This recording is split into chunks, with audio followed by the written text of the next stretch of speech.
The playoffs have a way of testing anybody who's lucky enough to play in them, but one guy who I'm very curious to watch in what will be his first postseason, Kyrie Irving of the Cavs. Now, Cleveland obviously is rolling. They went into the week having won 31 out of 38 games. Kyrie has been clicking with LeBron James.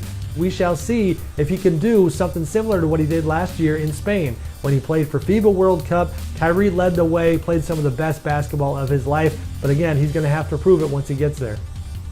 This MVP race has been a lot of fun to watch, but I'll be honest, it's absolutely brutal from a voter's perspective when I turn my ballot in at the end of the season. But I do think one category that needs more analysis, more discussion when it comes to the race between James Harden and Steph Curry is minutes per game and trying to reconcile the reality that Curry is paying a major price for the way his minutes have been managed by Warriors coach Steve Kerr. The bottom line is Golden State is so dominant, they don't need Curry on the floor nearly as often as the Rockets need Harden. This thing is going to go down to the wire for sure. Steve Ballmer is a very happy man these days. The first-year Clippers owner pumping his fist, getting all red-faced and excited as his team is back to an elite level at the perfect time just before the playoffs. Going into the week, the Clippers have won 10 of their last 11 games. Chris Paul very quietly putting together, I think, an MVP caliber campaign. Blake Griffin came off that right elbow infection. They've won 10 of 12 since Blake has been back in the lineup. They're getting Jamal Crawford back soon too. He's been out since early March with a calf problem. I think a key factor to continue watching going forward, the defense has improved.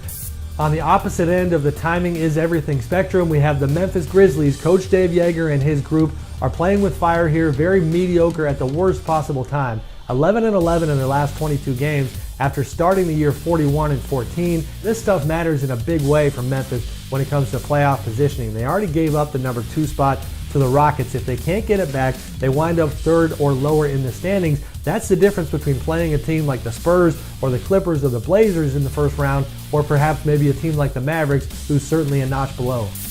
The San Antonio Spurs are going nowhere yet again. They're not going to disappear to a retirement home near you. They are going to defend their championship, and clearly with the way they have played recently, they're going to defend it quite vigorously. They've won 17 out of 20 games going into this week. The most dominant team in the NBA right now, young Kawhi Leonard, amidst all those old guys, is leading the way on both ends of the floor, averaging almost 20 points a game during that stretch, and I think making a late push as a Defensive Player of the Year candidate.